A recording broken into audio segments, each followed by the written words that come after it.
நிலையத்தில் உள்ள மஸ்ஜித் ரஹ்மான் என்கிற காவல்துறை அத்துமீறி உள்ளே நுழைந்து கொடூர தாக்குதல் சம்பவத்தை நடத்தியிருக்கிறது. என்ன காரணம், என்ன சம்பவம் என்று எங்களால் சுதாரிக்க கூட நேரம் இல்லாத அளவில் பள்ளிவாசலுக்குள்ளே நுழைந்த உதவி ஆணையர் மாதவ நாயர் மற்றும் அந்த பகுதியினுடைய உதவி ஆய்வாளர் ஷேக் அப்துல் காதர் என்கிற 2 காவல்துறை பெயரில் செயல்படக்கூடிய ரவுடியின் தலைமையில் வந்த அதிகாரிகள் உள்ளே நுழைந்து அப்பாவி முஸ்லிம்கள் மீது கொடூர தாக்குதல் சம்பவத்தை நடத்தியிருக்கிறார்கள். நூற்றுக்கணக்கான மக்கள் தலை உடைப்பட்டு கைகால் எல்லாம் வீங்கும் அளவிற்கு இன்றளவும் அவர்கள் மருத்துவம் செய்யக்கூடிய அளவிற்கு ஒரு சம்பவத்தை இவர்கள் அரங்கேற்றி இருக்கிறார்கள். இவர்கள் மீது துறை ரீதியான கடும் நடவடிக்கை எடுக்கப்பட வேண்டும் என்று உயர் அதிகாரிகளை சந்தித்து நாங்கள் மனு கொடுத்திருக்கிறோம்.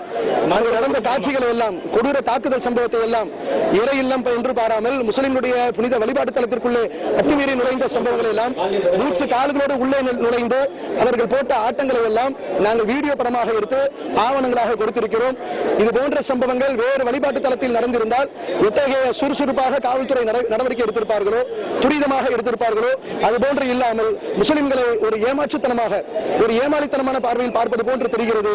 இதை முதலமைச்சருடைய கவனத்திற்கு கொண்டு செல்லும் விதமாக 2 இடங்களில் தமிழ்நாடு தௌஹீத் ஜமாத் ஒட்டுமொத்த முஸ்லிம்களுக்கும் அழைப்பு கொடுத்திருந்தது. ஆயிரக்கணக்கான மக்கள் இன்று காலையிலே சென்னையிலே குழுமி இருக்கிறார்கள். இது மட்டுமல்லாமல் மதுரையிலும் இன்று மாலை மிகப்பெரிய அளவிலே ஆயிரக்கணக்கான பல்லாயிரக்கணக்கான மக்கள் திரளக்கூடிய மிகப்பெரிய ஒரு போராட்டத்தை நாங்கள் அறிவித்திருக்கிறோம். இது ஒரு துவக்கம் தான். நடவடிக்கை எடுக்க வேண்டும் என்று வலியுறுத்தி நாங்கள் செய்கின்ற துவக்கம் தான்.